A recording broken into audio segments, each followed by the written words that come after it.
আসসালামু আলাইকুম ওয়া রাহমাতুল্লাহ।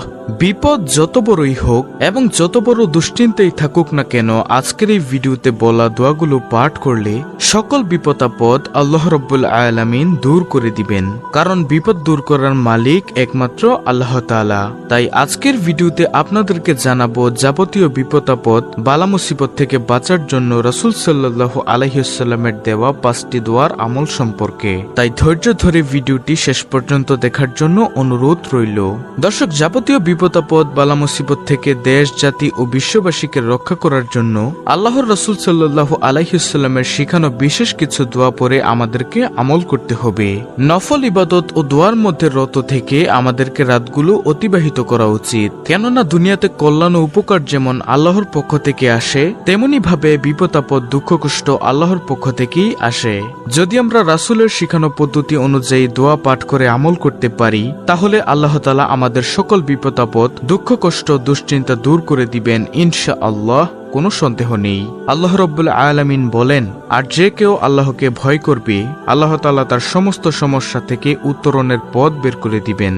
তার সমস্ত দুশ্চিন্তা আল্লাহ তাআলা দূর করে দিবেন এবং আল্লাহ তাআলা তার জন্য এমন স্থান থেকে রিজিকের ব্যবস্থা করে দিবেন যা সে কল্পনাও করতে পারবে না।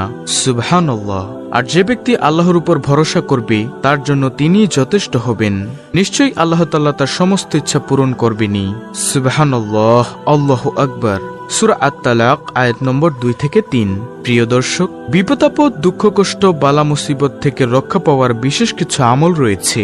প্রথমত আমাদেরকে সেই আমলগুলো করতে হবে, তারপরে রাসূল সাল্লাল্লাহু আলাইহি ওয়াসাল্লামের শিখানো সেই 5টি দোয়ার আমল করতে হবে।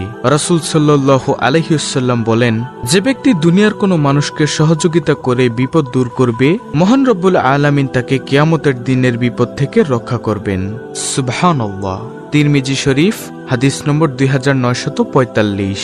অন্য এক হাদিসে বলা হয়েছে, সাদ রাদিয়াল্লাহু তাআলা আনহু বলেন, আমি নবীজি সাল্লাল্লাহু আলাইহি ওয়াসাল্লামকে প্রশ্ন করলাম, হে আল্লাহর রাসূল সাল্লাল্লাহু আলাইহি ওয়াসাল্লাম, মানুষের মাঝে কার বিপদের পরীক্ষা সবচেয়ে বেশি কঠিন হয়? তখন রাসূল সাল্লাল্লাহু আলাইহি ওয়াসাল্লাম বললেন, নবীদের বিপদের পরীক্ষা সবচাইতে কঠিন হয়। তারপরে যারা নেককার তাদের বিপদের পরীক্ষা সবচেয়ে কঠিন হয়। তারপর রাসূল সাল্লাল্লাহু আলাইহি ওয়াসাল্লাম বললেন, মানুষকে তার দ্বীনদারিতার অনুপাতে পরীক্ষা করা হয়। অর্থাৎ তুলনামূলকভাবে যে ব্যক্তি বেশি ধার্মিক, তার পরীক্ষা তত কঠিন হয়ে থাকে। যেমন আইয়ুব আলাইহিসসালাম, ইব্রাহিম আলাইহিসসালাম, তারা ধর্মের ক্ষেত্রে অনেক বেশি অনুসারী ছিল, তাই তাদের পরীক্ষাও অনেক কঠিনভাবে করা হয়েছিল। হযরত আইয়ুব আলাইহিসসালাম 70 বছর যাবৎ রাজত্ব করেছিলেন, কোনো দুঃখ কষ্ট তার ছিল না। এমনকি এক ঝাঁক স্বর্ণের ফড়িং তার কাছে আল্লাহ তাআলা পাঠিয়েছিলেন। অজস্র নেয়ামত আল্লাহ তাআলা তাকে দান করেছিলেন, তাই তার পরীক্ষাও অনেক কঠিন হয়েছিল। এমনকি 18 বছর পর্যন্ত সে বিছানা থেকে উঠতে পারেনি, কারণ তার শরীর পোকায় খেয়ে ফেলেছিল। তারপরও তিনি আল্লাহর শুকরিয়া সব সময় আদায় করতেন, কখনোই আল্লাহর নাফরমানি করেনি, বরং অসুস্থ থাকা অবস্থায় আরো বেশি বেশি আল্লাহর শুকরিয়া আদায় করেছিল। তাই আল্লাহ তাআলা তার সকল অসুস্থতা এবং দুঃখ কষ্ট বিপদ আপদ বালা মুসিবত দূর করে দিয়েছিলেন। সুবহানাল্লাহ। তারপর রাসূল সাল্লাল্লাহু আলাইহি ওয়াসাল্লাম বলেন, আর যদি কেউ তার দ্বীনের ক্ষেত্রে শিথিল হয়ে থাকে, তাহলে তাকে সে অনুপাতে পরীক্ষা করা হয়। অতএব বান্দার উপর বিপদ আপদ লেগে থাকা এটা স্বাভাবিক বিষয়, কারণ বিপদ আপদ দুঃখ কষ্ট আল্লাহর পক্ষ থেকেই আসে। আল্লাহ তার বান্দাদের পরীক্ষা করেন এসবের মাধ্যমে। বিপদ আপদ দুঃখ কষ্টে থাকার পরেও যে ব্যক্তি আল্লাহর উপর ভরসা করে, আল্লাহ তাআলা তার সকল বিপদ আপদ দুঃখ কষ্ট দূর করে দেন। সুবহানাল্লাহ। অবশেষে তাকে এমন অবস্থায় ছেড়ে দেন যে সে জমিনে চলাফেরা করে অথচ তার কোনো গুনাহই থাকে না। সুবহানাল্লাহ, আল্লাহু আকবার। জামিআত তিরমিজি হাদিস নম্বর 2398। তবে বেশি বেশি তওবা ইস্তেগফার করলে আল্লাহ তাআলা বান্দার সকল গুনাহ মাফ করে দেন। যে ব্যক্তি তওবা করে ঈমান আনে এবং সৎকর্ম করে, আল্লাহ তাআলা তাদের গুনাহসমূহ নেকি দ্বারা পরিবর্তন করে দেন। সুবহানাল্লাহ। সূরা আল ফুরকান আয়াত নম্বর 70। দর্শক, বিপদ আপদ বালা মুসিবত দুশ্চিন্তা এবং সমস্ত পেরেশানি থেকে মুক্তি পাওয়ার বিশেষ একটি আমল হচ্ছে বেশি বেশি তওবা ইস্তেগফার পাঠ করা। ইবনে আব্বাস রাদিয়াল্লাহু তাআলা আনহু থেকে বর্ণিত, তিনি বলেন, রাসূল সাল্লাল্লাহু আলাইহি ওয়াসাল্লাম বলেছেন, যে ব্যক্তি বেশি বেশি তওবা ইস্তেগফার পাঠ করবে, আল্লাহ তাআলা তার সমস্ত সমস্যা থেকে উত্তরণের পথ বের করে দিবেন এবং তার সমস্ত বিপদ আপদ দুশ্চিন্তা দূর করে দিবেন এবং আল্লাহ পাক রব্বুল রব্বুল আলামিন এমন জায়গা থেকে তার রিজিকের ব্যবস্থা করে দিবেন যে যা সে কল্পনাও করতে পারবে না। অর্থাৎ অকল্পনীয় উৎস থেকে গায়বীভাবে আল্লাহ তাআলা তার রিজিকের ব্যবস্থা করে দিবেন। সুবহানাল্লাহ, আল্লাহু আকবার। সুনানে আবু দাউদ হাদিস নম্বর 1518। সুপ্রিয় ইসলামের আলোর দর্শক মণ্ডলী, এতক্ষণ আপনি জানলেন বিপদ আপদ থেকে বাঁচার জন্য কিছু নিয়ম নীতি আমল সম্পর্কে। এখন আমি আপনাদেরকে জানাবো বিপদ আপদ বালা মুসিবত থেকে বাঁচার জন্য রাসূল সাল্লাল্লাহু আলাইহি ওয়াসাল্লামের দেওয়া সেই 5টি দোয়া সম্পর্কে। আল্লাহর রাসূল সাল্লাল্লাহু আলাইহি ওয়াসাল্লাম যখনই কোনো কঠিন সমস্যা বা বিপদের সম্মুখীন হতেন তখনই তিনি আল্লাহর কাছে একান্তভাবে এই দোয়াগুলো পাঠ করে প্রার্থনা করতেন। দোয়াগুলো সংগ্রহ করা হলো ইসলামিক আমল ইউটিউব চ্যানেল থেকে।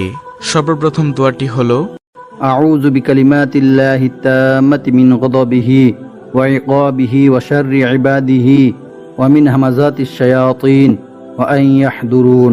দোয়াটির অর্থ হলো, আমি আল্লাহ তাআলার পরিপূর্ণ বাক্যের মাধ্যমে তার ক্রোধ ও আযাব থেকে, তার বান্দার শত্রুতা থেকে এবং শয়তানের প্ররোচনা থেকে সুরক্ষার জন্য আল্লাহ তাআলার আশ্রয় প্রার্থনা করছি যেন তারা আমার কাছেই আসতে না পারে।